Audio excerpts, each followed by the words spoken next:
You wake up. It is dark. You hear three voices. Two sound familiar, very familiar. Al Schwartz, and yes, John Bernard, your hosts. But there's that third, me, your dungeon master, Tyler Jakes. You found yourself in a podcast. This is Framework. And we are talking about Dungeons and Dragons. That was a lot of fun. That was fun. Yeah. It may have confused the hell out of some people, but that's fine. I think. So anyway, yes, as our guest this week, Mr. Tyler Jakes just said, I'm Al Schwartz, and with me is John Bernhardt, as always. And we're doing something a bit different today. We normally just focus on a movie or a TV show. But there's something that I find interesting that I want us to talk about, which is Dungeons and Dragons, the role-playing game. I must be 40-some years old now. 70s. Yeah. So, 50s. And 50 I mean, years. when I was growing up, my mom wouldn't even let me play it because of all those Satanists and worshipers. The Satanic Panic around. Exactly. That is so funny to me now. Yeah. I mean, just that was a thing. Yeah, the idea that somebody would find that threatening is incredible. When now, I mean, and now we've gotten to a point where it's like progenitor and is brought about a game called Diablo that I'm sure every parent is fine with their kid playing. Mm-hmm. But is leaning so hard into the satanic imagery, literally, and gore and everything like that. Yeah, that was the parents' nightmare, I suppose, at the time. Mm-hmm.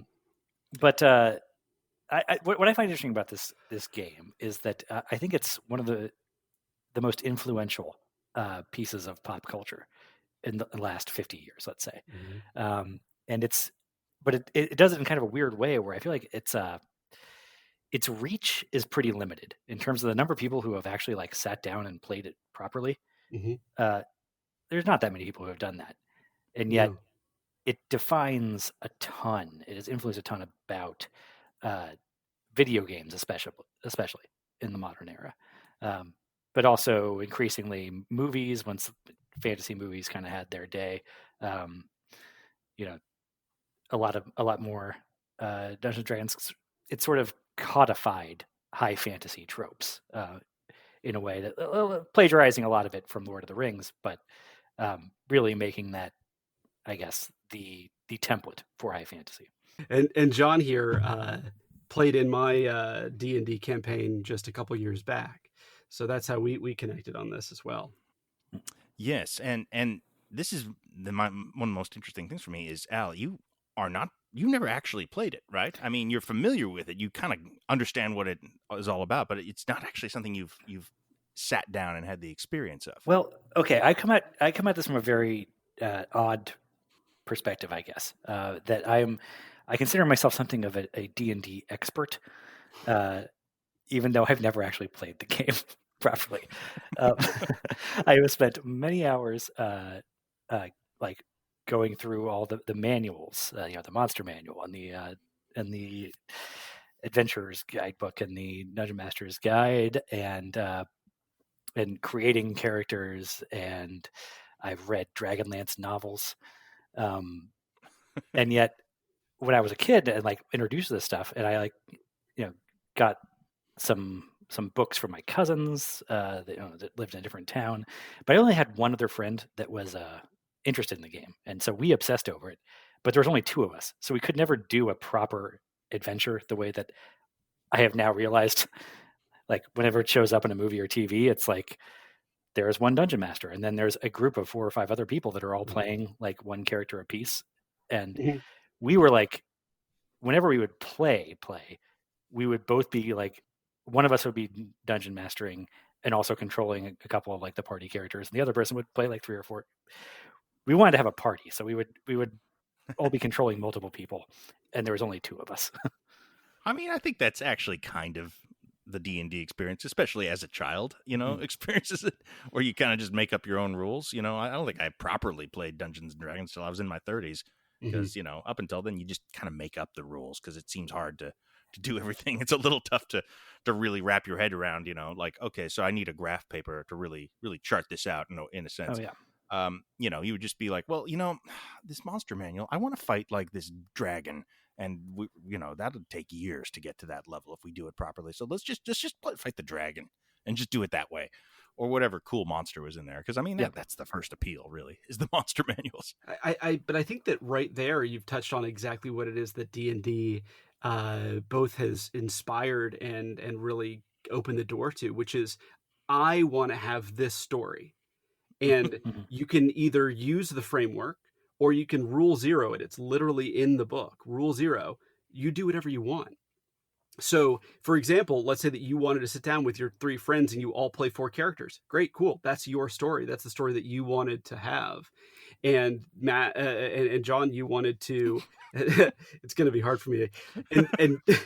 And John, you wanted to. Is the name of the gnomish berserker that John played in Tyler's campaign.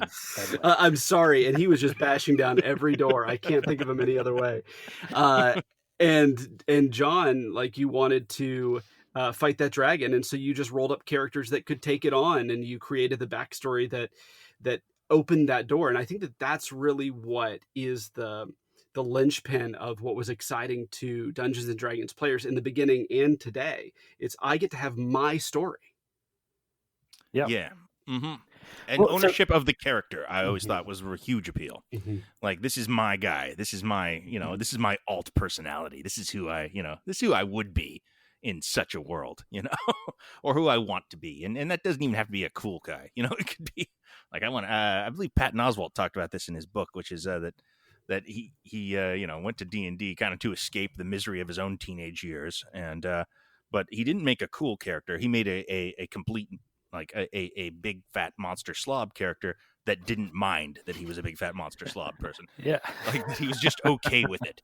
And that is probably a much more mentally healthy approach to it. Like, me and my buddy, like, there was a lot of we would just plagiarize characters from other things and like make them into D&D characters. So, we would have a party that had a dwarf named Gimli in it, because obviously, and then but also a rogue named after like Gambit from the X-Men that used a staff. So this is D&D adjacent, but I played a game in high school with some of my friends, and a dungeon master had a set of rings that were discovered through the course of the campaign, and they literally gave you X-Men powers, and he just called them X-Men rings. So, you could be as opaque or as transparent as you want to be about it. Yeah. Well, this is another interesting. One of I think the most interesting things about Dungeons and Dragons is that it is the prototypical tabletop role-playing game, which is the open world where you have a dungeon master that sort of like lays out the story for people. Tyler, you can correct me as I go if I'm getting any of this wrong, but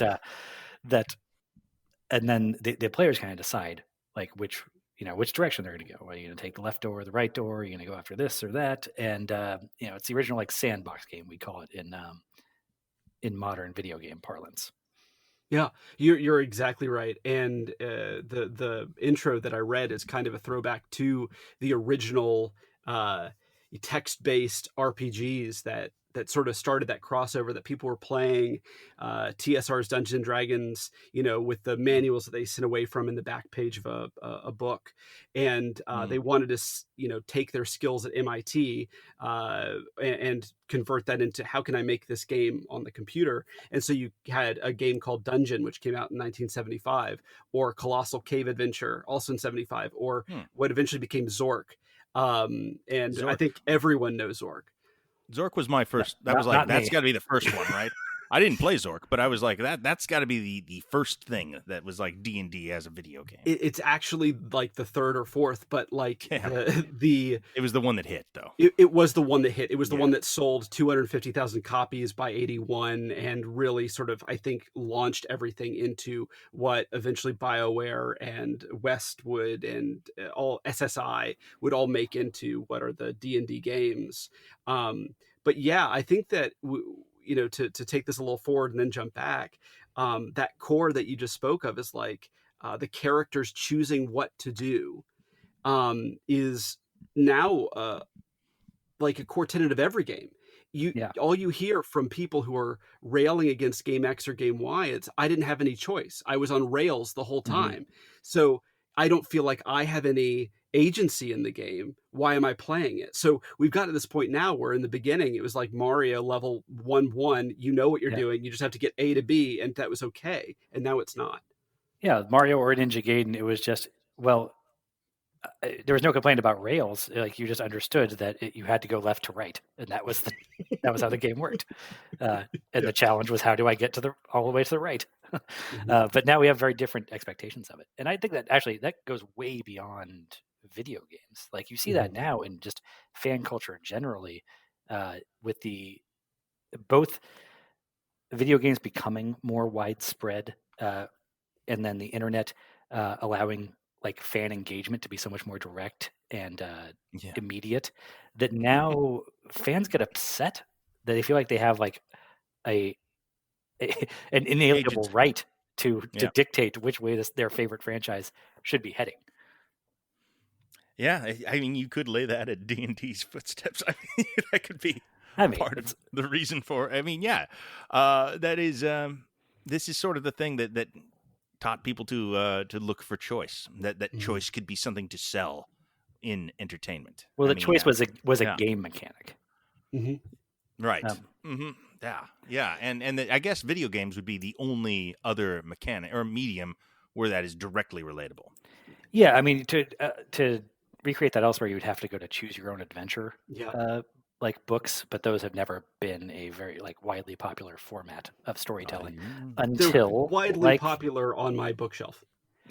No, I still, one of my favorite things. I'm going to be a father in about 2 months, and I really can't wait for the kid to be a couple years old so I can introduce him to my favorite choose your own adventure book that I just was obsessed with as a kid. Which now that I look back on it, it was called Snufflegun's Treasure. It's about a group of like gnomes / hobbits going to like raid a dragon's hoard, and you had to choose like, do you take the red door or the green door? Do you do this or that? And I loved that, which I guess was a precursor to my then becoming interested in Dungeons and Dragons, and later on, Bioware games that all started out based directly on Dungeons and Dragons, but then started doing another context, more. But you get to Mass Effect, it's more of a Star Wars context, but it's a choose your own adventure game. I just got like a flood of memories of choose your own adventure books back from childhood, and not just the regular choose your own adventure, but specifically D&D ones, or some Indiana Jones ones. I was really into those ones. I read a lot of those goddamn things. Time travel ones. There was ones called Find Your Fate, which were just blatant ripoffs of choose your own adventure. Oh yeah, because choose your own adventure was a brand, I guess. But right. I'm using it like Kleenex. It means any tissue. And there was I think like not Final Fantasy, but like maybe Final Fight or another set that was specifically fantasy based. And then my favorite, the ones that I could literally tell you like the feel of the back seat of my mom's car while I was just ravenously going through them over and over again, were the Lone Wolf series. Yes, those are the ones where you had to keep track of your health, your HP. Oh right? My god, it was like D&D had somehow gotten into a book, so I could do that. So yeah. It was there. I guess it was there for you if you wanted it, and I mean, in a sense, that was easier to do because it was an individual thing. You didn't have to get a group of friends together, and so you could just like, well, I want to have that experience, but just by myself. Yes. How can I make this this high fantasy, like intensely nerdy pursuit more introverted? Yeah. Well, and they were sort of trying to inculcate themselves from the very beginning, right? It started in basements, and they didn't want it to just be collaborative storytelling, right? Because that would be too theater or would be too, not a gamer. Because the roots of D&D came from miniature wargaming, a game called Chainmail, which was really trying that to came first. Yes, Chainmail was the very first instance in it. I go to Gen Con every year. The origin of Gen Con is that it was a wargaming convention at Lake Geneva, Wisconsin, call it for Geneva Conventions. It's where the name came from. And it was just a bunch of wargamers. They would just sit around and spend hours and hours and hours at these things. And someone came up with a system to try and represent, kind of what I guess Warhammer is. Like what about an orc in chainmail fighting a knight in, steel, and what would that do? And if I swing this, and so how do they make it less just straight storytelling, and how do they have some risk reward? And that's where the dice came in. And so they had all these different representations of odds and what things do damage wise, or what things do chance to hit, and what armor is. The most esoteric system, THACO, 2-hit armor class 0, was how they created the initial, like, what do I roll to hit? And the dice went from D4 all the way up to a D20 or a D100 if you want to use 2D10. Yeah, for percentages. That's the thing I wanted to touch on here. That it is incredibly, like, so on the one hand, it is this incredible. It's the open world is what Dungeons and Dragons is known for, and how that has, it's this blank canvas for people to be super creative on. It's collaborative storytelling, and there's no limits on your imagination. And on the other hand, the other thing that is intrinsically linked to Dungeons and Dragons, which is almost just as influential going forward, is this incredibly baroque system of statistics and odds and dice rolling. The entire, we call it the D20 system, for a 20-sided die, which as far as I know, Dungeons and Dragons created 20-sided dice. But maybe that's something that had been around for a long time. But that's the other end of it. It marries this, and I guess that it makes sense when you put it in the context of that they were trying to separate themselves from just improv theater, which is, and that's another thing I thought was interesting there. Thing about that, it does make sense to me. A lot of improv comedy people seem to be very into Dungeons and Dragons. If you look around, podcasts and whatnot, and that's because Dungeons and Dragons is, or tabletop role playing games anyway, are the closest we get to improv drama. That's not really a style of theater, I mean, I'll tell you, I think that was kind of the appeal for me. I think that was what attracted me to D&D at all, was that it was a form of theater, form of storytelling. Yeah, absolutely. That it's something that you kind of drive, and then there is a narrative that is created, and it's not for an audience, which is kind of a unique, fun part about that. It's something that is being created that is entirely for the participants. Yeah, it's improv for introverts. Yeah, if that makes sense. Mm-hmm. But those two things about it are the fundamental concepts to me, and they seem so completely at odds, that you have at once this thing of let anybody do whatever they want, and it's open to all, and they can move it in any direction. But also there's this incredibly dense, difficult to parse system of how everything functions. It's built on I guess it makes sense coming from data nerds, that they want to use data to inform their improv storytelling. I mean, that is a big part of that, right? I mean, it's sort of we were talking about the Satanic Panic stuff, but I mean, the people that were really into D&D were probably the same people who got really into computers as they were coming up across. I mean, it's all, and I mean, that certainly relates to how it turns into video games. I would think so.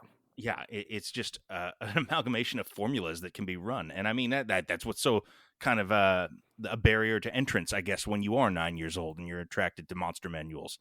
The original monster manual, it gave you an entry of kobold, and it was size of group 2d4 minus 1, number of hit dice 1d4 minus 3, and that was supposed to mean something to people. Yeah. And that was what was sent through the mail. It wasn't like now where you can go online and find out the answers. You were just in a manual, and you're like, okay, parse this. If you know how to, enjoy the game. Right.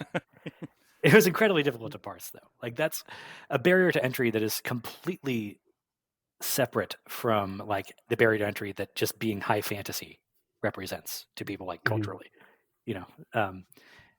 because the D20 system has, since Dungeons and Dragons hit, has become ported to all kinds of different genres, where they have science fiction tabletop role playing games and everything else. But that system has been weirdly resilient, and made its way into video games. I think we should probably mention that we are actually talking about the intersection of Dungeons, Dragons, and video games is the topic that we were originally intending to cover here. Yes. We kind of got off on D&D specifically, but it all is all in service of that, the influence of it on gaming as a whole. I mean, I feel like this is all necessary background for trying to track that influence. Like, you have to start with the D20 system. And again, have we sufficiently explained what the D20 system is, by the way? When I say that. Well, to the extent that like people listening to this podcast would probably know, probably. But if somebody were to come to this, cold, like, if my mom listens to this episode, she's not going to know what the hell we're talking about. So maybe briefly. So, I mean, it breaks down to, you have all of these weird shaped dice, and everyone sees them. Like, you see them and you immediately think D&D. And what they are is a way to represent percentages of a chance for something to occur. And the basis of all of this falls back to one 20-sided die, which in essence breaks everything down to manageable chunks of 5%. So every bonus of 1 or subtraction of 1 from a chance to hit is a 5% swing one way or the other. And a character attempting to do something, even today in 5th edition D&D, it comes down to a roll of a 20-sided die, adding a modifier to it, and does that number equal or exceed the dungeon master's decision on how difficult or easy this task might be. And that's really what it comes down to, is a bunch of just throwing a plastic or stone thing against a table, and, well, it didn't go my way, or I guess I succeed. Yeah. And so this is something I think is actually great about Dungeons and Dragons. I think that this is my sidebar. I think Dungeons and Dragons should be like taught in schools, and it's both because it encourages creativity and all that, but also the D20 system, for as like impenetrable as it seems at first, and I understand why it's a barrier to entry for people, but once you can grasp it, it teaches it's a great teaching tool for statistics and probability. And I think probability is something that we culturally have a very, very poor grasp on. And the D20 system is a great way to just demonstrate to people over and over that, like, here's what you had to do. You didn't have 100% chance to succeed, so you do that. You have to do this, and maybe you rolled a 3 this time, and that's bad, so you're not going to succeed. But it would be it would be helpful, I think, for us as a culture to have a better sense of that. I think I'm all about it. Yeah, we have a really, I think, simplistic outcome based read on things generally. And we're like, well, if he's rich, he deserved to be rich. Yeah, that's a huge aspect of it. But even more generally than that, just like, well, if you did something and it failed, that means you did the wrong thing. If you did something and you succeeded, that means it was the right thing. And what this system that incorporates dice rolling into it will teach you is that, well, sometimes you just rolled a higher number, and sometimes you rolled a really low number, and that just because something didn't work doesn't mean it was the wrong decision given what you knew at the time, and just because something did work doesn't mean it was the best idea available to you at the time. And it becomes very, like, it's broken down very mechanically in the and we can bring it back to the Berserker that John played, and you have this giant short for Matthias point. You had this giant pool of hit points, so you could make wrong decisions running over a spike trap and taking damage, which is the bad thing. But the wizard who is deficient in hit points could never do that. Mhm. So it's a system that even shows you like, well, you have to play to your strengths because Yes. some people have resources that you don't have.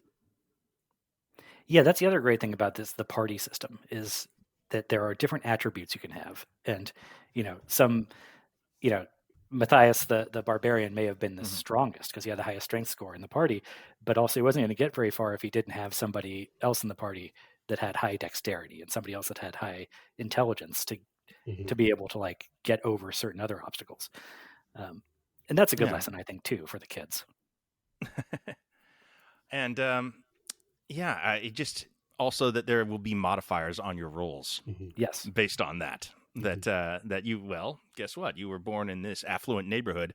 That's a +5 on these rolls. That's that sort of thing. That's a nice way to. I mean, it's integral conditionality to how I conceive of like white privilege. That I think of it in those terms. Like because I played D&D in whatever weird, misshapen form, but to understand, like it's because it becomes so easy for people to like point to one, example of, well, you say that,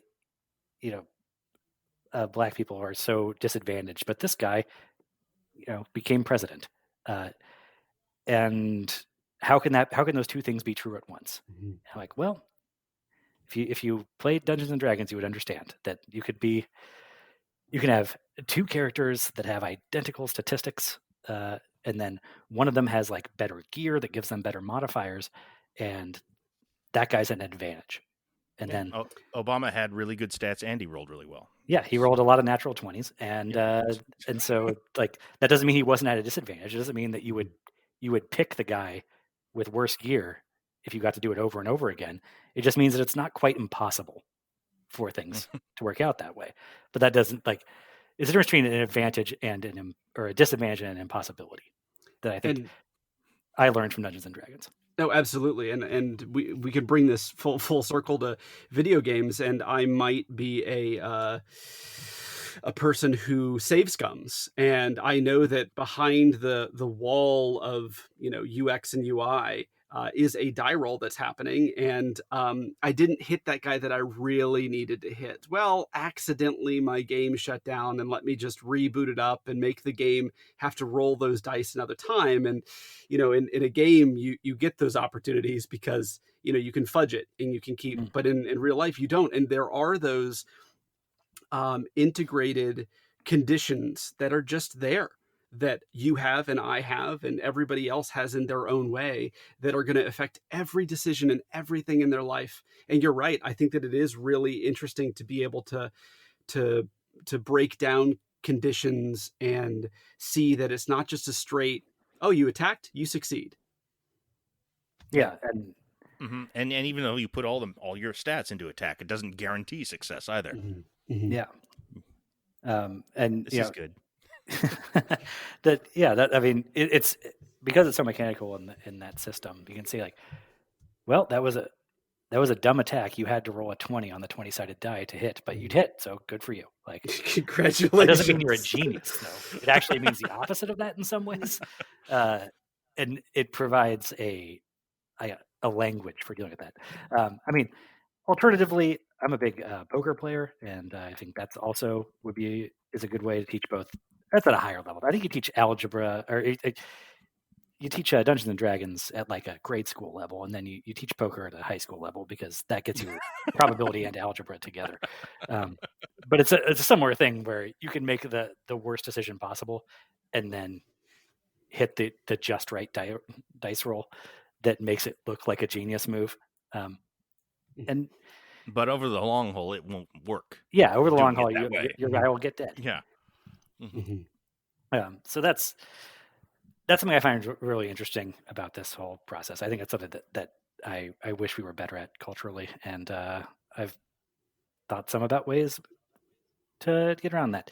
Again, I'm not sure that practically speaking, the die 20 system is a barrier to entry. It's hard to explain. Oh yeah, and you go to current day 5th edition, they've done a really, really good job of breaking down that barrier. I taught multiple families and multiple friends who have, like 6-year-olds to play this game. And they've done a really good job of opening the door, making it much more simple and less granular. So that you can get to, and this is the funny thing, we're coming back to it, the storytelling, because that's what's opening the door. We're seeing it in pop culture more and more because people realize, oh, I just get to tell a story about my character and what happens. And the better DMs, your John, what is his name? Patton Oswalt? Was that what Matthias, the gnome berserker? No, I'm sorry. The DM who's like on Twitch and on Critical Role, and I don't know. Who is the most famous dungeon master in the world? Is that the question that we're trying to answer right now? Yeah, kind of. Anyway, but the point is, like, the reason why he's on this. the reason why he's so successful. Matthew Mercer. Okay, yeah. I just Googled Critical Role. So. Yeah. So Matthew Mercer, and the reason why he and other dungeon masters like him are so successful is that they have gone the other way from the original system and into how can we make the results of the dice that we are bound to because of the rule set that we're playing still give us a fun, entertaining story that doesn't feel punishing, and that we get to have a wonderful, fun experience rather than one that may be not so great on some days, but better on other days. And you really get into the story rather than, man, I look at my modifiers, I'm just not feeling it today. Mm-hmm. That is something interesting, actually, that it makes more sense to me now in the context you explained that it was these like war gamers that were, more like computer nerds in the early computer era. But it is like the system that, at least prior to 5th edition, maybe the 1st through 4th edition systems could be so punishing if you played them strictly, and just like kind of vicious in a way that seems really like at odds with the inclusive, communal storytelling improv aspect of it. What I understood is that Gary Gygax, the credited creator of D&D, the appeal for him was all the numbers. Like the storytelling aspect was sort of like almost incidental. He would be entirely about, that you have this much room, and he would build a dungeon, but it would be based entirely on like, I want to know exactly how many squares there are that they can move in. And it was all about the numbers. He didn't do flavor text. He was like, okay, an orc arrives. What do you roll for initiative? Like that was his thing, was all about the numbers. And that is what drives it originally. Like the original D&D is all about just probability and stats. Yeah. And the rest kind of came to sell later. More. To give a layperson an idea here, somebody who hasn't played this before, an idea of just how much stats and dice rolling there are in a traditional encounter where, an orc walks around the corner and now you're Matthias, the berserker, has to attack him. Yeah. In order to like process that battle between the orc and Matthias, you have to roll first a 10-sided die for initiative scores to see who gets to go first. And you can have plus or minuses added to your die roll based on how fast your guy is and how fast they are, and if you're wearing heavier armor or something. And then once you decide that, then say Matthias gets to attack the guy. You have to roll a 20-sided die to see whether or not he hits the guy. And that depends on what kind of armor he's wearing and what Matthias's base to hit score is. And then if he has a magic axe, then maybe it gets a +1 to that, which is worth 5% more on the die roll. And then let's say he hits him, and that and now you have to roll a different die that might be, let's say, an 8-sided die, because that determines how much damage he did with that axe, because each weapon has a different amount of die and sides of die that says how much damage they could do. And you might have a thing where you have advantage or disadvantage, which means you got to roll it twice and take the optimal or unoptimal choice. But John, in the early system, we're talking about like, no, it was just straight, I rolled. That's it. And Gary sitting in his basement with his kids and building this out in real time and writing it all down that would become a manual that he sells at TSR. To him, like you said, it didn't matter if his kids had a good time or his friends had a good time. It was sort of like, no, I've determined that this poison trap, it does this much damage and nobody has enough hit points, so they die. Like that was it. I'm sorry, Timmy. You're dead now. Right. Yeah. But that the more I talk about this, the more I realize I think this is actually it's integral to the success of Dungeons and Dragons. Oh yeah, for sure. Because the like communal storytelling, improv, anybody can do whatever they want type of thing lends itself to just such total indulgence that having this really strict and punishing, complicated system underneath it, like I'm sure accidentally, I'm sure they didn't conceptualize this up front, but it was a way, it kind of forced people to be a little more careful about their storytelling and to like force some stakes onto the storytelling in a way that fan fiction normally does not have.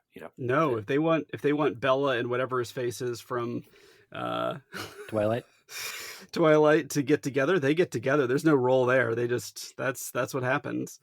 But yeah, there's friends of mine who still they're playing Dungeons and Dragons and they had a bad roll and a rock crushed them and they're still holding on to that weeks and weeks later that they I lost bad a loss character at the table. Yeah, at a poker table, right? Yeah. Oh. But you're playing. I mean, that's that's something I hadn't even considered going into this, but it is, I think, incredible because, again, tying this back to the modern era, I think where fans wield this larger influence on how their stories are presented, like they can kind of move Disney around like what they want, and when you crowdsource that type of stuff, you're going to end up with something really like, just weak and indulgent, and everybody's going to want the best outcome. And you kind of need something to impose stakes on it, and that could be a dungeon master, a professional storyteller, or the dice. Could be a way of suddenly and arbitrarily imposing tragedy from time to time. I mean, Game of Thrones does that. Like, sometimes characters will just die. Sometimes they earn their deaths and it's narratively appropriate, and sometimes they're just like, oh shit, they just died. Yeah. Yeah. And that kind of is the risk and the chance and the flavor that makes it kind of stand out, because you don't often see that kind of approach, except when it works, and when it works, it's really good and you notice it. Yeah. But I mean, Game of Thrones, made an impression because of that. It stood out from the fantasy pack because it was like, holy shit, you can have fantasy with real life and death stakes. Like, it's weird that it took that long into the fantasy genre's history for that to become a thing. I'm going to disagree with you here, Al. I think that it started there and it took a while to get back. Like, if you look at Lord of the Rings, like, it's literally the stakes are riding on two very small people and what they're able to do. Otherwise, everyone's going to die. Yeah, but they don't die. Like in Lord of the Rings, like the guy who makes a mistake and it dies heroically, like redeeming himself, dies, and then like an old guy who's kind of okay with who's very okay with how he went out are the people that take the losses in Lord of the Rings. The Hobbit is weirdly like more of a kid flavored book, but also is way more brutal about the deaths at the end, where it's just like, and then he woke up after the battle and found out that like these 4 guys died, and like, oh well, shit, we didn't even get to see that. Yeah. I mean, you don't care about the dwarfs in the Hobbit. It's like, oh, those 2. I assume like as an 8-year-old. You know what? You're right. I was like, oh no, not Feely and Keely. Yeah. Not that I knew the difference between them. I mean, I knew like, well, there's Thorin, the fat one, and then the others. But then I'm like, oh no, 4 of the others died? That upset me as a kid. You know what weirdly does this actually pretty well is the Harry Potter ones. Their characters just die sometimes for no good reason there. Yeah. Harry Potter books. Yeah. Do you think J.K. was rolling at 20 to die? It seems like it sometimes. It's like, oh, I think there's a little more deliberate about it. I would buy that George Martin was sometimes rolling a die to see if somebody like who won a fight. Like, is this one where like the bad guys win, or is this one where the good guys win? I don't know. I think he'd be putting out more material if he was just rolling dice. Yeah. God, somebody should have just sent him a pack of multi-sided dice 10 years ago. Sorry, everyone. John's dead for real. He rolled a 3. Yeah. That'd be great. Okay. That'd be fantastic. Oh, well. It'll never happen. No, I mean, yeah. Anyway, never mind. We did our Game of Thrones podcast. We don't need to go back into that. Yeah. So let's segue into video games because I think one of the great things for me, actually, coming from my warped 2-person D&D world, is when video games started getting, like, the technology was catching up to where they could actually do kind of a sandbox game, an open world like Dungeons and Dragons, but could also like process all the dice rolling and the modifiers for me. Like, I was like, yes, this is great. This is like, also, I don't need friends to do it with me. If I can just play Baldur's Gate, and also like it does all the math for me, like, this is fantastic. That's like, finally it has happened. When this idea came up to do an episode on this, my first thought was like, that is when it all started. Like that's where D&D kind of really made its inroads in video games. And quickly I was like, oh wait, there's actually quite a bit more in between. It does feel like a Rubicon in a sense, though, when you get into those old Bioware games, the Baldur's Gates and such. I mean, but then that's leaving off, like hit points. Like at what point do hit points come from D&D in that sense, and at what point do they start? Is it Mario gets double hit points when he gets a mushroom? Can you draw a line there? Or we gotta talk about like Final Fantasy, where you have actual stats and actual things, like the first classic JRPGs, where you've got this sword, and that means it's that much better against defense. So it's a stronger thing and your character becomes stronger. You have levels and experience points, all of that. Yeah, Final Fantasy and the Japanese RPGs were definitely cribbing a lot of that stuff. That they codified hit points as a thing, and they're using like the weapons are, each one has a percentage chance to hit, but they're just rolling a die underneath, the hood of that system. And some things give you modifiers to make your better chance to hit or to do more damage against this type of enemy. And that stuff, I mean, you can make the case that they're plagiarizing all that from Dungeons and Dragons wholesale. You could make the case that D&D's plagiarizing Lord of the Rings in some sense then. But, it's... Oh, absolutely. Yeah. But I mean, just in terms of 100%. game mechanics. Not right. No, but I think it's sort of like a symbiosis, and I think that's why it's important to go back to those original MIT students creating Dungeon and Colossal Cave Adventure and Zork, because they did something, which is take D&D literally verbatim, and they're like, how can I put this in a game? And then those games became popular, and then they influenced other games. It's sort of like, Kubrick comes to the forefront, and then everyone's starting to be like, oh, I could do movies this way. It's not that they're necessarily plagiarizing, but they're learning, because people, through playing the games like Zork and we can go back and just all of the different SSI games that came out, and Westwood was having D&D like actual ports they licensed from TSR into before Baldur's Gate, and people were learning. Oh, we're talking about like Eye of the Beholder on Super Nintendo. Say again? I remember, did they do Eye of the Beholder on Super Nintendo? I think that they was the did. First. Eye of the Beholder, okay. Exactly. Yeah, that was the first one I ever played.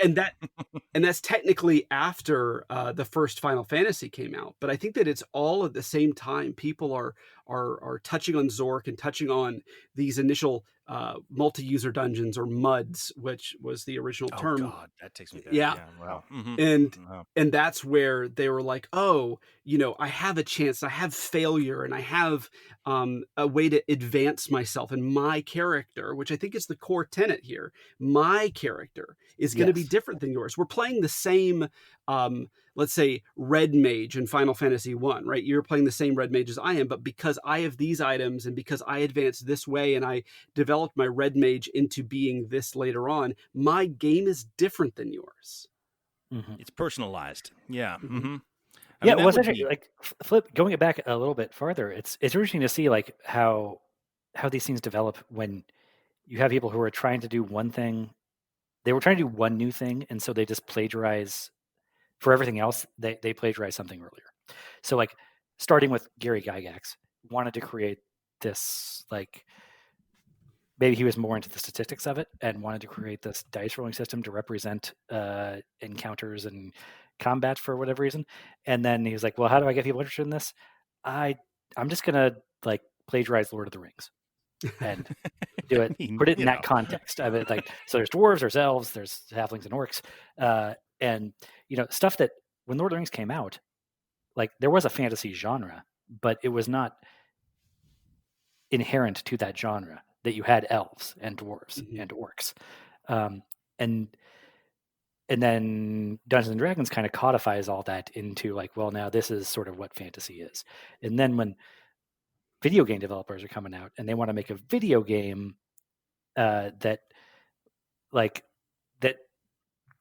is a fantasy flavored video game, they then sort of plagiarize the game mechanics of the die 20 system that Dungeons and Dragons used, because it feels like those are now stapled together in a way that there's no reason they have to be. Tyler, do you know if those Bioware games, those early ones, Baldur's Gate, I mean, I guess they've licensed the Forgotten Realms world and all of that. Is that, I mean, I guess, so obviously the D20 system comes with that, but they still use that in Knights of the Old Republic. Is that just free use at that point? How does that work, that they can actually just take that and use it? Is it, I mean, that even copyrighted? So one thing that we definitely should touch on, firstly, that Dave Arneson was also a co-creator of TSR's Dungeons and Dragons, that we can't just leave him out of the picture. It was him and Gary Gygax who created this thing together. Don't want to leave him out. Don't want to talk about, I don't want this to be a D&D podcast, but so they created a rule system, right? And so they were very litigative. In fact, that very first game, Zork, that was popular, got sued by TSR because they went with the name Dungeon, and TSR was like, no, we own this, especially because you're using these concepts, right? But once you get past that, once you get through that door, it sort of just becomes open source, right? I can take hit points and I can put a different modifier on it, and I can call, instead of dexterity, I can call it coordination, or they can't, or something, exactly. They can't at the end of the day say, I own strength, dexterity, constitution, endurance, and all these things that come out of it. And everyone else, I'm sure that they could try, but they didn't have the resources at the time. They're, not. I feel like if that happened, like in, like the last 15 years, it would be a whole different deal. It would be a monopoly on that shit. Yeah. I mean, just as a lawyer by training, I have a whole perspective on this. These are like weirdly huge inflection points when they've can't succeed at copyrighting that, in a way that, like, there was points in the 80s where there were lawsuits between the original like computer companies to like, I'm gonna mess up the specifics of it, but I believe Microsoft kind of stole the entire idea for like a graphical user interface with like a mouse and icons you clicked from Xerox or Kodak. It's like some company that we don't think of as making computers, but they kind of got shot down. Like they said, look, they stole this from us, and they totally did. But also, a court decided at some point when there wasn't a lot of publicity on it, like, well, this is a little too general. Like, you don't get to say like, we made cars first, so nobody else gets to like put a steering wheel in their car, and they treated it like that. And I think like video games have if TSR had more resources to litigate this stuff, or if some court had made a slight different decision in some case that nobody thought was that important in the 80s, video games could look entirely different now. If hit points had to be called something else, if using like statistics and leveling up characters was a copyrighted thing that the Disney Corporation owned, because they would have bought it by now. Yeah. They're totally different. But instead, it's considered open source. So now that's undergirding all this stuff. I mean, I'm playing other games. I'm playing XCOM, and it still uses, like, under the hood, some form of a dice roll system, and uses like critical hits is a thing that I think Dungeons and Dragons invented, Yep. but is still now a staple of video games that nobody can make a real claim to, like, hey, you can't take that from my game, because it's been a thing forever. Crazy. Good for us, I think. In the in the whole, very good. Open source tends to be better for us in the long run. Yes, I would agree. Yeah, it's sort of like whether you tariff everything or you just open trade. I think that it sounds like all three of us come down on the open trade's better for everybody, but it's better for everybody except for the person who, like, created the idea. First thing. Yeah. Who, like, we as a society kind of think they should get rich off of it, you know. Well, they did. Yeah. Just they could have got a lot. I mean, like, okay, but there's an argument that, like, Batman should be, you know, open, whatever, what do you call it? Why am I blanking on this? Like Robin Hood or King Arthur, you know? Yeah. Public domain. Yeah, public domain. And, like, there's pretty soon, right? 100 years, isn't that right? No, they keep. Well, no, it's like a Mickey Mouse thing. It's a Mickey Mouse thing. Yeah, right. Okay. But and so, like, Bob Kane's estate may have gotten screwed out of that. There's any number of comics artists that have gotten screwed by somebody being able, I mean, that didn't get rich off their thing, even though it became bigger than them. It impacted all our lives in a bigger way once that person was no longer involved, and arguably culture benefited from it, but that person did not. And I don't know. This is not where I thought this podcast was going, but that is the essential tension with intellectual property, I guess. I am interested in this, though. This is actually very interesting. I am kind of like, oh, should we talk about, like, fucking owlbears or something here, just to kind of, get back into goofy shit again. I am very interested in all this because I had these questions as I was looking at these topics. I was like, wait a minute, how does this even work? And I guess, I mean, the D20 system must be copyrighted. It must belong to. It's not a very strong copyright based on how many video games use a version of it. Right. As their basis. Although they don't put it in your face. I mean, so yeah, now that we're, like, nearing an hour into this podcast, we can get to, like, the initial idea of it, which was sort of tracking the influence on Dungeons and Dragons into video games. And I think this is one of the big ways, is that just this basic, I guess, because computers can do random number generation in a way that you used to have to roll dice for. They were naturally drawn to that. But maybe there's also a part of that where it's just Dungeons and Dragons was created by early computer geeks, and so it was embraced by that. And then people who were designing video games in the early days of video games also happened to be people that were, like, into Dungeons and Dragons, or at least familiar with those systems. And so they kind of plagiarized that system as, like, you know what? Maybe we don't have time to create a whole new type of gaming system because we need to devote all our effort to, like, coding and making graphics nobody's ever seen before. So let's just grab this system, this gaming system that other people have already created. And that's what I mean. Like one thing plagiarizes the thing before it, and then somehow that becomes a staple of the thing going forward. And interestingly enough, the very first Zork, I think the first build was 1 megabyte. That doesn't sound like a lot, but I don't know enough to say it. I find that crazy because now we're talking about gigs and gigs and gigs of, I mean, we're also talking about a text game from 1980, but this podcast is going to be like 100 megabytes when we go. Oh yeah, easily. Yeah. But yeah, there's like this, by creating a computer or using computers to do the things that a dungeon master can do, they can have their story faster, right? They don't have to be waiting around for the dice and the calculations and, okay, great, I can in this instant know whether or not I hit how much damage and is it dead? And I can immediately be going on to the next thing. Yes. And then I actually want to throw out an idea that maybe is completely wrong. But like in the initial phase, you have TSR being litigative. It actually sold the rights to companies like SSI and Bioware to use their system. Baldur's Gate is like hardcore advanced Dungeons and Dragons. Everything's in there. And I feel it today when I go back and play it. It is crunchy as all get out. and there's no getting around it. It's hard to get into if you don't understand the system, even if you do. It's so And hard.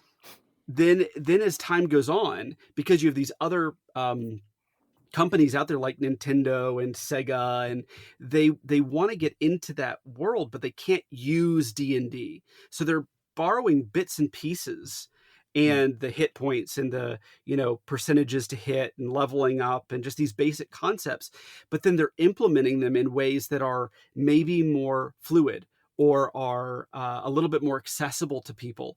And so then those games start to skyrocket, like the Final Fantasy series or these other D&D adjacent games.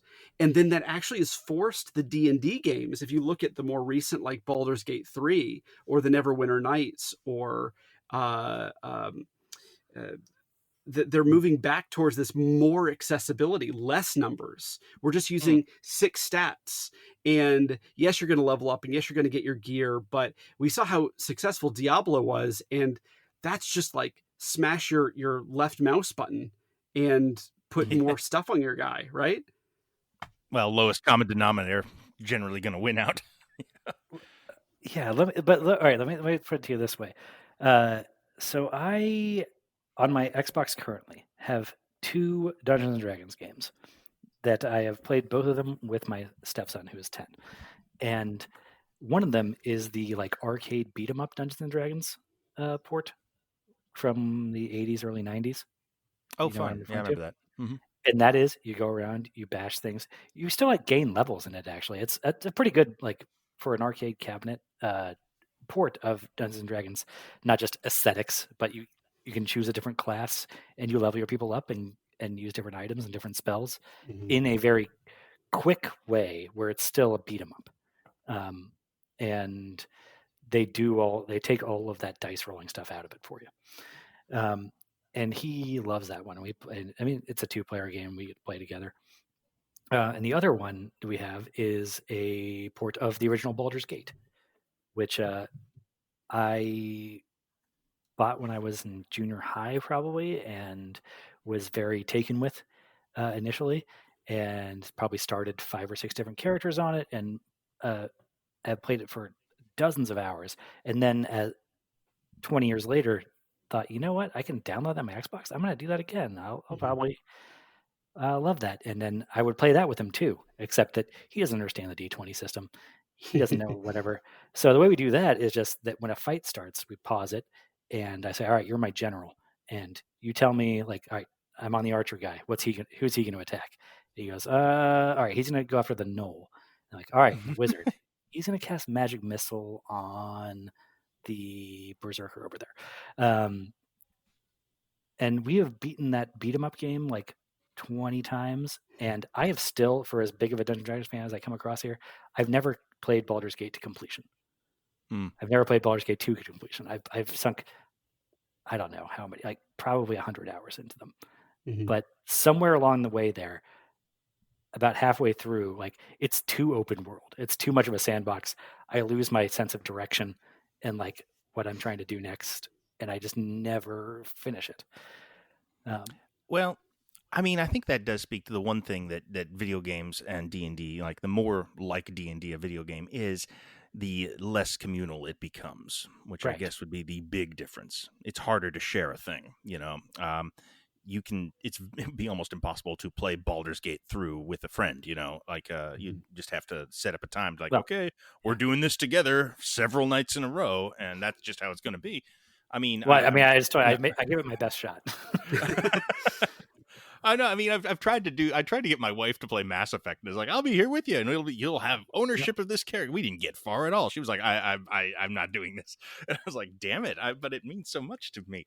And she's like, yeah. No, it seems like it would be such a good thing there. And Mass Effect Right. is the one to try it with, I guess. Like, it's the most fast paced. Like, fine, I'll take care of the fighting.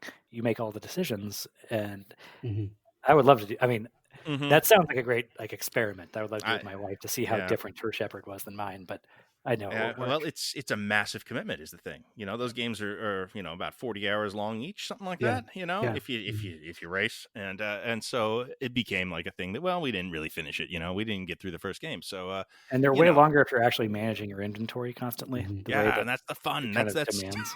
Oh, and if you do those on planet things with that stupid rover, ugh.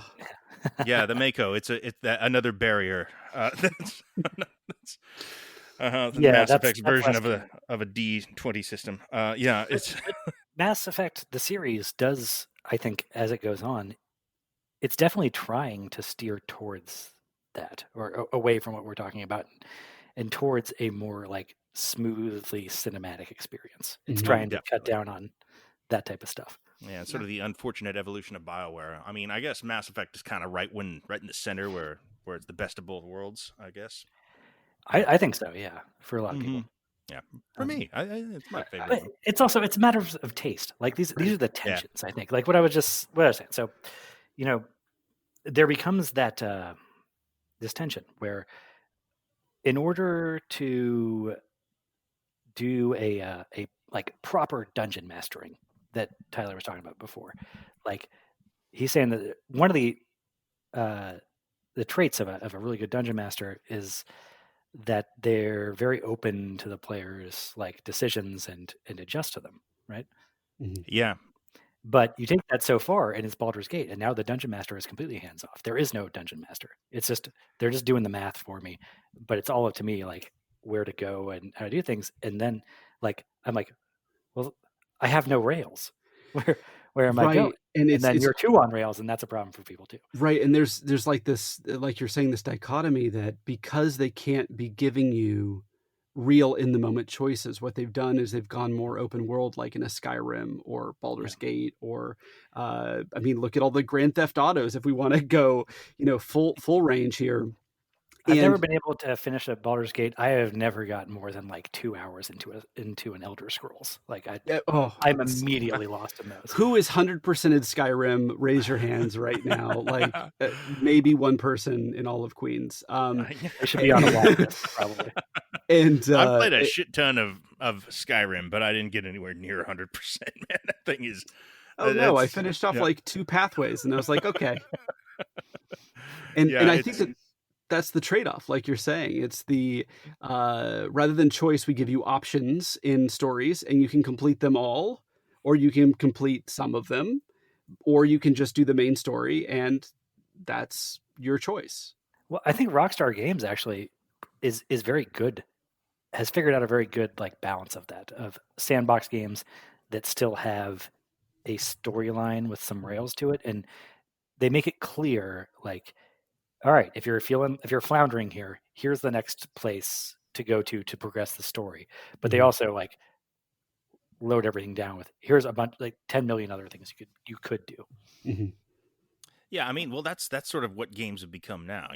Open world games are like they're mostly what I play at this point. They're just everywhere. You'll never run out of open world games, and there's always a thing you can do instead of the story in an open world game. You can always, what's over this ridge, and sometimes it becomes almost a problem how much extraneous shit there is in a game. Like the latter-day Assassin's Creed games, is the big knock against those. It's just like, well, I mean, what the hell do I, there's no reason to do any of this when you get right down to it.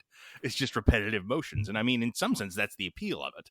But it's the problem with choice. You can't, without the sort of the live component of a dungeon master, of another person who is reacting on the fly to what you're giving to them, it's always going to nudge you back towards the path. Yeah, I mean, they can do that, but a real good one, will be like, oh, okay, you want to do that? You want to kill this guy and just see what happens? Okay, we'll go down that path, and they can roll with it. In the video game, if there's a guy you nudge can't you kill, down the path, don't like force you down it. But there are also some games that try and do it, and when you really break it down, it comes down to, I really only had 3 or 4 real choices, right? That I got the good ending, the bad ending, or the mediocre ending. We're talking about Witcher. We're talking about Fallout 4. We're talking about we're talking about everything here. There's no, I mean, that's Mass Effect. There's Well, the illusion of choice is what it is then.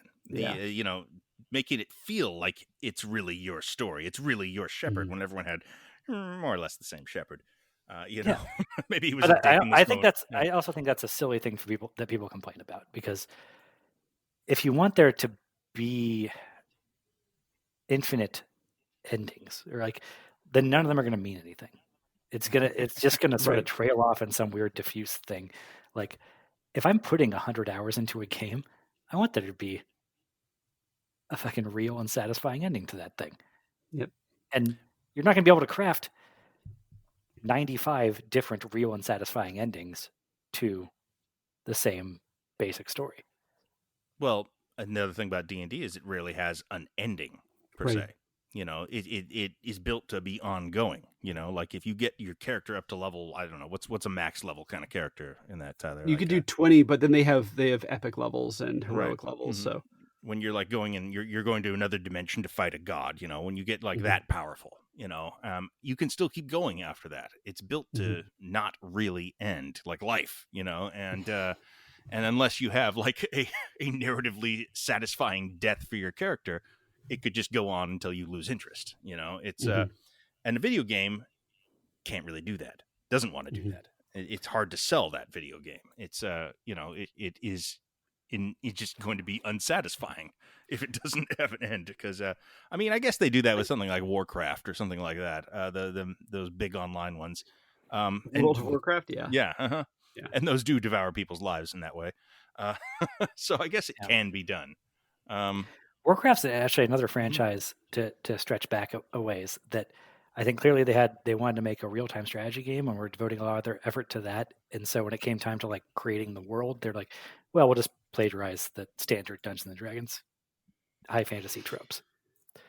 Well, they originally, Games Workshop pulled, it was a tabletop war game that was called Warhammer. And then from there came the iterations of the video games that are these RTS or turn-based strategy games that then have become the basis, the story, the lexicon that informs World of Warcraft, which is an MMO, and and which informs like a Star Wars version of that too now. Yes. Oh, and many others that you've never heard of, probably. Like there's a Conan one. There's a bunch of these that are going on. There's non-licensed ones that are going on. They're just like, whoa, who's going to make the choice for that? Well, somebody. It's going. Yeah.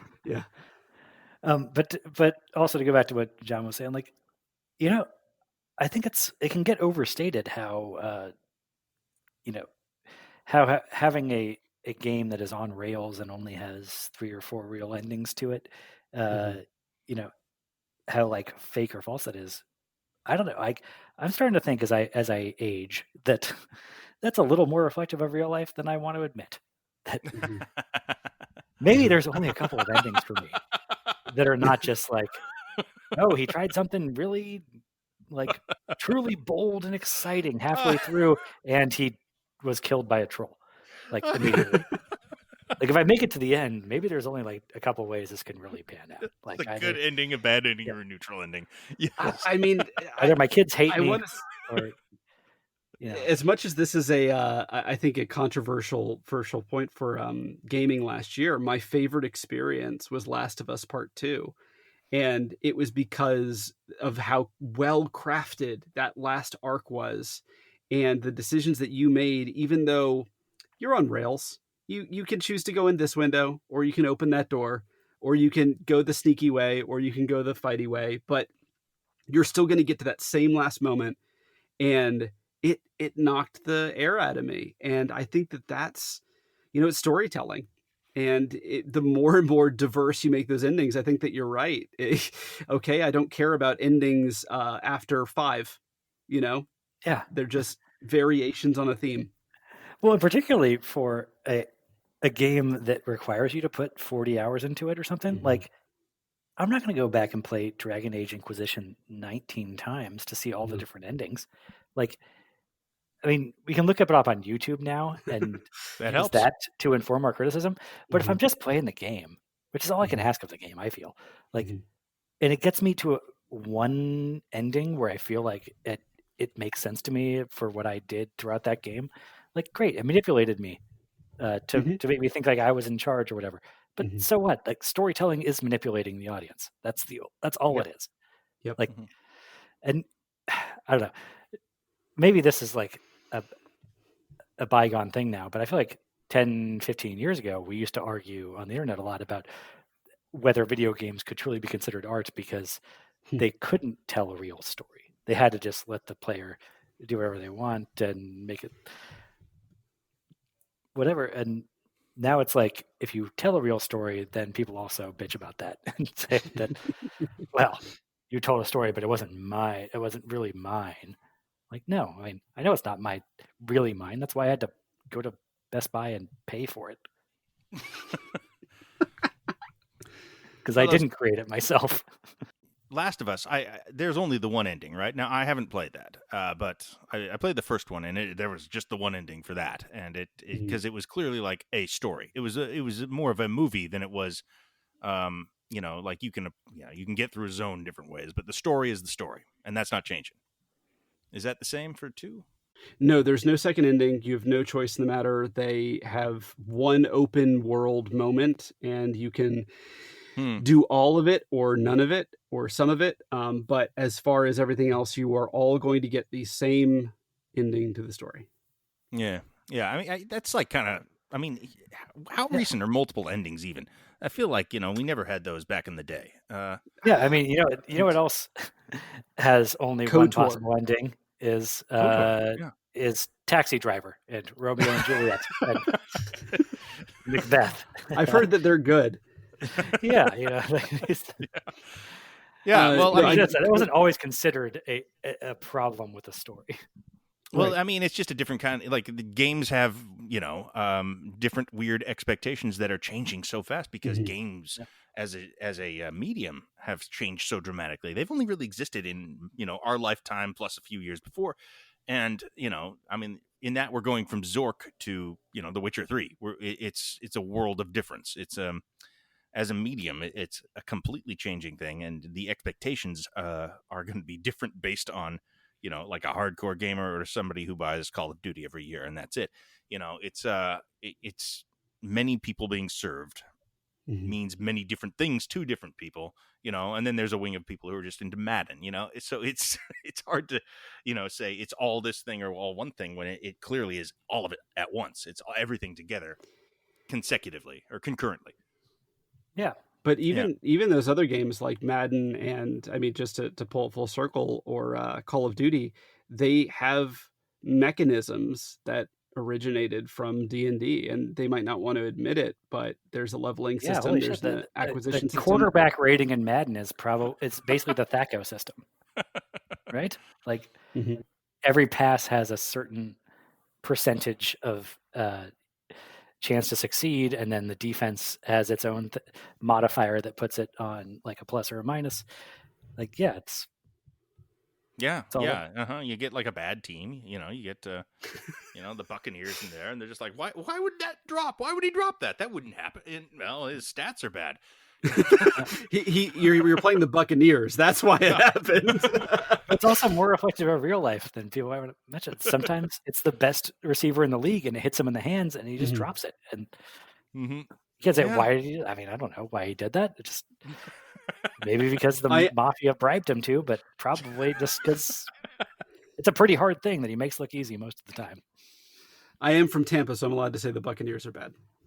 I mean, Yeah. I was just kind of hoping they weren't bad this year because I'm not watching I figured there was a safe choice, Yeah, no, we're all hoping they're bad this year just because fuck Tom Brady. Like, that's That is fun. Yeah. So that's all really fun. Are we kind of is this coming I mean, together towards like a statement that we have, or I mean, it's D&D completely underpins a lot of video games. It's kind of where I'm ending yeah. up here. The more I'm getting, the more we get into this, the more I'm realizing that I guess my thesis was here that Dungeons and Dragons was the first video game. Mm. Because it was the first game to incorporate like random number generation into. I guess that's not true. Like backgammon. I mean, anything with dice did that. So what about like Yeah, I mean, I think that if you can go to chess and like there's a story that's being played out on the board, maybe kind of. But I think that when you're there is no RNG in chess though. I think that when you are really breaking it down and you are trying to tell a story with a game, and you're not trying to just inflict capitalism or how bad capitalism is with Monopoly. The first real intersection is because of chainmail and chainmail becoming Dungeons and Dragons. It was sort of like, oh, by adding a story element to these dice and moving people around on a map, that we can have this much richer experience, which is what has informed video games from the very beginning. Yeah. I don't know, but like, is Risk just an earlier version of Dungeons and Dragons though, where it's telling a war story with dice rolls incorporated into it? I think anything that the with players dice roll, are. I think no, it's not, because you don't have that storyteller, right? It's just here's a map, put some guys on, roll some dice, and you have rule set, but you don't have a storyteller. The story in Risk is always Australia consolidates its power and takes over the world. Well, there's not characters in Risk, I guess, unless you consider Australia a character. Well, if you played Risk Legacy, each faction does evolve over time, so you can level up your factions. Yeah, I always wanted to play one of those legacy board games. Yeah, I mean, we're kind of doing one, and then the pandemic happened. But it's a great idea. Yeah, are you familiar with those, Al? Legacy board game? I'm picking up from context that it's just a thing where like you play. The next time you play it, it reflects how the last game ended somehow. Yes, basically. I mean, it can be a pretty ongoing kind of thing. Like it can, be very elaborate, or it can just be like there's some new circumstances in the room now, or what's the pandemic is the probably the Pandemic Legacy is I would say probably the better example of all of it. Yeah, we've been playing Pandemic in my house during the pandemic, but we have not done Pandemic Legacy. It might be fun. But I think it comes back to the like Pandemic Legacy, I think, is one of the board games. Gloomhaven is another example of it, which is sort of like bringing D&D into a box experience that I think goes back to the original concept, which is D&D by bringing mechanics and a playing surface, right? Like a UI. Plus a story or storyteller, and you could say that the coders or the people who wrote the video game are the storyteller, and they give you options that you control the experience, and by that you take ownership of the story, and you're not just Mario that is moving right on the screen. Yeah, I mean, I guess that board games are kind of, another angle to all this, really. Like in the last what would you say, last 20 years or so, they kind of exploded in complexity.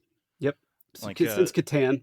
Now games are, there's a game called Twilight Imperium. It takes 12 hours to play. It's it's your whole day, and you feel like you've run a marathon when you're finished. And it's all rules, and it's all and a lot of it's unsatisfying. But that's sort of besides my main point, which is that it's just another way of getting at the same shit now. Like they've found a way to complexify all of it and make it way more rules, way more things that you have to learn and understand to have the experience and tell the story, because it's a lot more storytelling in them now too. Beyond just capitalism has destroyed your family and only one is left standing. Yeah. Well, it wasn't. That story is not very effectively told, because that became one of the most successful board games of all time in capitalistic terms. What was it? Was it you who were telling this, Tyler, that was actually devised by socialists as an example of the evils of capitalism? I love that. I think you taught. It was supposed to be a miserable grinding experience that nobody would like. It's supposed to make everyone unhappy. Yeah, it does. It succeeds at that, and yet somehow we keep coming back for more, much like actual capitalism. So it turns out. We just need to put put like Harry Potter on it now, and you can. My wife bought me a copy of Monopoly that is based on the Stephen King novel It. It is It themed Monopoly. It has yet to be played, unfortunately, but one day. Is the jail just like a sewer grate with a balloon sticking out of it? That is like literally the one spot that is unchanged for some reason, which is weird because there's no other spot that makes sense in the context of it. No, there is not. Like, what is this story? What is the narrative there? Anyway, it's just licensing, and no one thought about that at all. All right, Okay. so let's put a bow on D&D here. I don't even know how to begin doing that, but I think we got some. We covered a lot of ground here. Yeah. I guess the last thing might be to look at where we are now. I mean, we talked a little bit about The Last of Us, but where does it go from here? Well, what does the future of this look? How does it take more from D&D? Do we try to find that ultimate game that is nothing but choice and options, and it does have 95 endings? I mean, this industry's moved so fast, and there's so much games that would be unthinkable even 10 years ago coming out now. Cyberpunk 2077 just came out. That's doing nothing but D&D stuff. Well, a lot of stuff, but it's hugely influenced by D&D mechanics and choice and all those things. It's a really immersive game. If you get a copy that works, it seems to be okay on my PlayStation Pro. But if an optimal version of that game, it feels like a next step. Maybe too far of a step. Well, yeah, I think that the what we're seeing with Cyberpunk in particular, and I think games in general, is that people want what Cyberpunk was promising, which is this idealized infinite choice, multiple endings, multiple pathways, because I think that's what people want. They want their escape to be something where they have some agency, and the more agency they can get, the more personalized, the more my experience they can have, that then they can socialize about, right? Whether that's on social media or if it's with their friends and family, like, oh, here's this experience I had. Isn't that so cool?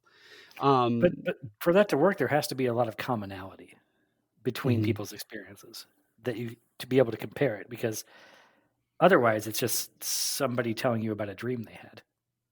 That's a good point. It's and maybe that's the answer, and that's the reason why Cyberpunk has fallen flat in its face, is because they were promising a dream that doesn't really exist. And without that promise, you look at the other games, and they've used Dungeons and Dragons mechanics, and they're telling stories, but the ones that are really, really successful are the ones that have that very succinct on rails experience. They give you the illusion of choice. They're telling stories. Yeah. That's what I think. And I mean, that's why for me, the ideal is somewhere in the Bioware model, like the Mass Effect series and the Dragon Age series. I have issues with individual entries on like game mechanics levels and sometimes, but they are about my platonic ideal of the balance between the open world sandbox element, where I feel like I have a lot of options to do different things, but also there are enough rails to give me comfort that I'm moving towards something always. I'm not just wandering around randomly. I'm moving towards this ending, and the ending eventually comes, and that's what I want. Because I don't like the multiplayer games that just have no ending, but I want my single player experience to be super deep and long as possible. But then when I get to the end, there is an ending. A build and a crescendo too. Yes, like a rhythm of the thing that rising and falling action. Yeah. As much as people dog on the end of Mass Effect, like it did that for me. It was a space opera that had a beginning, a middle, and end, and I felt like I went through all those paces, and I got so much out of that, and I was ready for it to end at the end, I guess. Yeah. So I didn't care that when I compared it to other people, it's like, oh, a lot of people's like the ending cinematic played out the same. Well, yeah, whatever. The ending cinematic of The Matrix played out for everybody too. People felt similarly about that Matrix, actually. I meant the first Matrix, and I realized that was a bad example because there were divisive sequels. So I was trying to retreat, like, yeah, fine. The ending cinematic of Goodfellas played out the same for everybody too, but it was still satisfying, So yeah, I don't know. It's an ongoing thing. Like there is no right answer, I don't think. No, I mean, there's room for all kinds, I guess. And I mean, Skyrim, for, no matter what you think of Skyrim, it's definitely a successful game in most regards. Like Sure. it found an audience that loved it, and Yeah, they're and releasing it on everything that can have a game on it. yeah, I mean, it was huge, and it kind of did. I mean, it's maybe as close as you can get to a lot of the stuff we're talking about, and the way it does it is it just drowns you in options. It's just Mhm. like you'll have a different time because no one can do it all. No one can actually get through every single thing. And I guess if you do, you still had a very different experience than everyone else, and because you did it all. Yeah. And you were a cat person while you did it. Yeah. Yeah. Um, There's some things that I don't get to do because other people got to experience because we made different choices, and I suppose that's okay. And Skyrim is somebody else's ideal. It's not mine. That's fine. I want a few more rails. Mhm. And that's the great thing about Dungeons and Dragons is if you have a proper dungeon master, they can, massage those edges. You kind of find your team, I guess, Well, is how it would be. Yeah.